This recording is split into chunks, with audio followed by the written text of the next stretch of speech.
guys, what is going on? Hope everybody's having a great day. Welcome back to the channel. So we have been doing some stuff, some things, getting some progress done before we even open up this video. As you guys probably saw in the beginning here, we got the instrument cluster out, we got the factory radio out. We're going to be doing finally finishing the gauges is what we're trying to be getting done tonight, along with trying to wrap up the front of the gauge cluster. So as you can see, I already have one gauge in, and I'm going to show you guys the progression. The whole entire front fascia bezel here is out, and we've started to swap the LEDs in. I've actually got one already in the heater control area, and you can start to see that we have the new radio bezel already in. So I'm going to show you guys all of that. The radio stuff is actually very easy. This stuff I picked up at Wally World actually just this afternoon. So this is the stereo connector that is the pigtails for your truck to your radio. This is the install kit that you're going to need right here. Easy enough. Has all the stuff on the back. That is going to have the one plate. It also does give you, what's all underneath here? Gives you all of this stuff because it fits so many things, but all you need is just that one plate in there. You got to trim off a couple tabs, and it's just two screws that hold it in. All you got to do is put it in just like that, and you're ready to go. You're ready to put your trim ring around your, of course my phone's going off, the trim ring around your head unit in.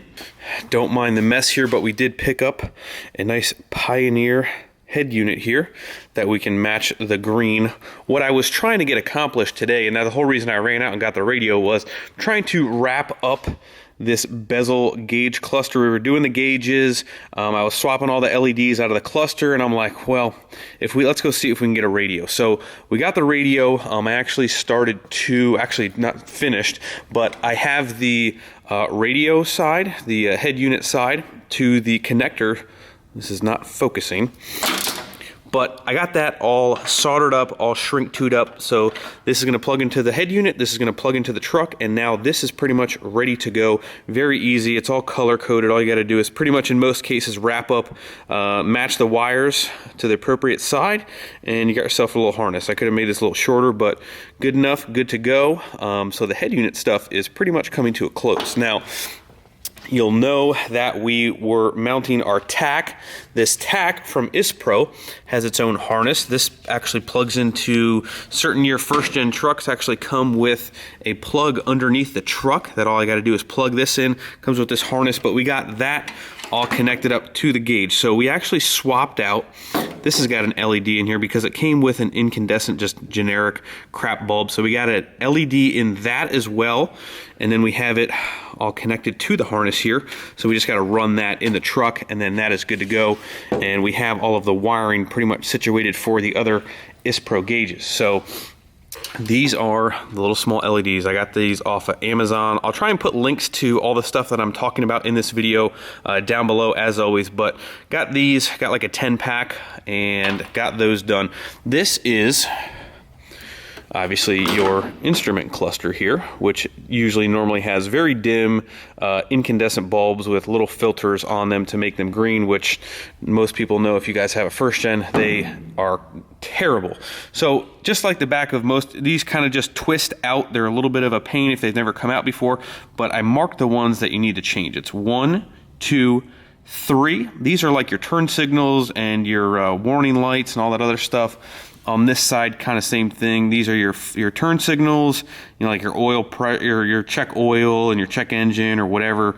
And then 1, 2, and 3 are the main lights. Now you can switch out the turn signal ones because those are green, but the wait to start and the high beams and stuff, they're blue and red. So I didn't even mess with those. Those are good. So this is done, ready to go back in. Now, I will say, just like any other LED kind of sort of light, sometimes you have to reverse them to get them to work. Sometimes these contact patches on the back here need to be a little finagled, so you definitely want to plug this in and make sure all of the lights are lit up. It's very easy to see from the back here when they're lit because they're so bright. So I did that. I fiddled with that for quite a while, swapping bulbs and getting that perfectly good. So this is pretty much ready to plug back into the truck with the green LEDs, and we will see how much brighter these are. We'll shut the lights off. They are crazy bright, so much better than the factory ones. And also, like I mentioned, the heater control has one bulb to do that whole thing. It's actually right up here. It's this one right here. It pretty much just pulls out, and the same thing. Pretty much the LED will now light that up very, very well. It's going to match all of the gauges really well. So let's talk about the gauges real quick. Let's turn the lights on, get some key on power here. So you guys can see we have all of the wires ran. You can kind of see it's dimming just a little bit here. Full bright. That's the fuel pressure one. So we do have, if you guys have been following along, and I'll try and link the videos of the second part and the first part. This would be, I think, the third part of this gauge install. And I'll link another video right in a row here of wiring up Jesse's no boost truck, who's busy doing CrossFit things. I'll put a link. That's a full install video, but you can kind of see this harness is done. This gauge is done. I'll plug back in. This harness is done. You can kind of see the power, dimmer, and ground, and then the sensor inputs over here. And then you can kind of see how this does on this one too. Red is your power, orange is your dimmer, black is your ground for the powering the gauge, and then the black and green here are from the sensor. Now these other ones usually have another sensor input, but some sensors are 2, some sensors are 3, but all that stuff was all previously run from inside the hood up underneath here, and we are now ready to basically just start plugging in gauges and wiring these up and getting that third. Oh, there you go. There's a good shot of the LED on the heater controls. See how much brighter they were. But we're ready to finish up that dash bezel piece, finish up the radio, plug in the cluster, and get this thing fired up and show you guys exactly how everything looks. It's looking good. So for wire tie-in, we still got to tidy up down here a little bit. But we used the dimmer and the key on power from these fuses. We use these tap fuses, seeing that they're not drawing that much power at all. We pretty much just use these to rob the ignition source, the dimmer source, and the ground. You can pretty much throw anywhere. We just throw it up underneath there, but we'll tidy that up and get that all plugged back up. And we're well on our way, guys.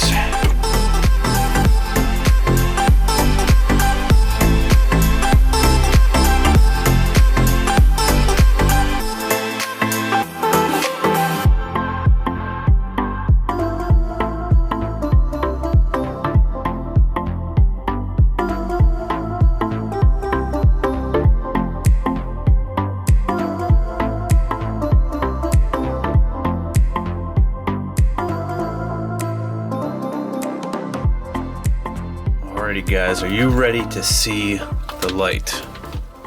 That is if Greg can find the switch. Yes! Alrighty, so before anybody says it, you can obviously see how much dimmer the RPM gauge is.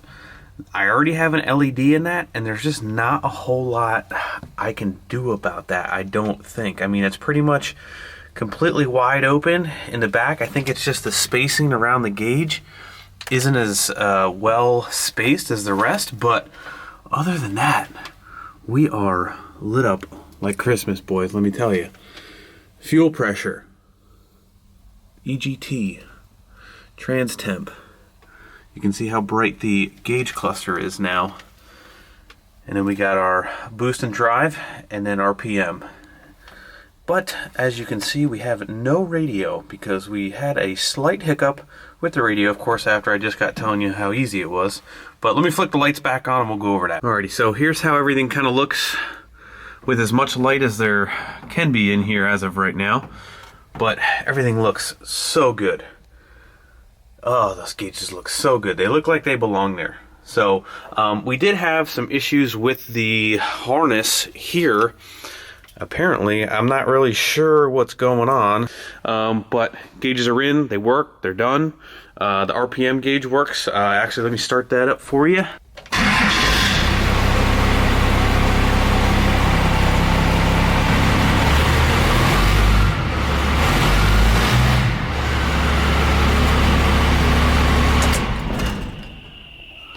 So that works good.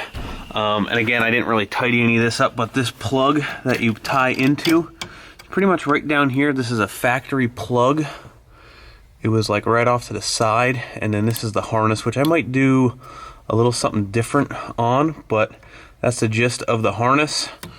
Again, the only thing I really got left to do is clean all that up, but I'm super happy that the gauges are pretty much 99% done now.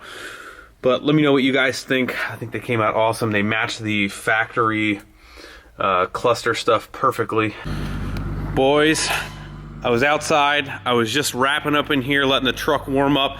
I'm thinking to myself, I'm like, I can't believe that this stupid radio beat me tonight. Oh, would you look at that? I don't know what happened. I tried it one more time. I was texting Mark. I checked, don't mind the mess in here. I checked with my little test light. The red wire is usually your ignition power, and it had power, so I'm like, I don't get it. I don't know why it's not working, but hey, look at that. I must have hit something on the, I swear I pressed every button before I gave up before, but radio's working, radio's back, radio is good. I don't really know how to upgrade the sound system in this truck. I don't think it has door speakers. Maybe I'm wrong. I know it has that speaker and then one right along here. I'm not sure what everybody else does to, you know, put a better sound system in this thing. I'm not gonna go crazy. I don't want to sub or anything. Maybe just some better speakers, but not really sure what's available, what fits, whatever. But I'm going to put this before I leave back in park because I did have a little scare tonight. I went to go, hey, let's go test the gauges. Let's go fire this thing up. Boom, first gear. Yeah, you get a little close, let me tell you. It was a little scary, but anyway, call that done. Gauges are good to go, and we can start working on the seats over here, getting them shortened up, getting them put in, getting the center console in, and we'll be checking things off the first gen here as each day goes by. So I'm happy with the progress that I made tonight. Happy the gauges are finally in. But that's gonna do it for this video, guys. Thank you so much for watching. Hit that like button, hit subscribe. I will see you guys tomorrow. See ya.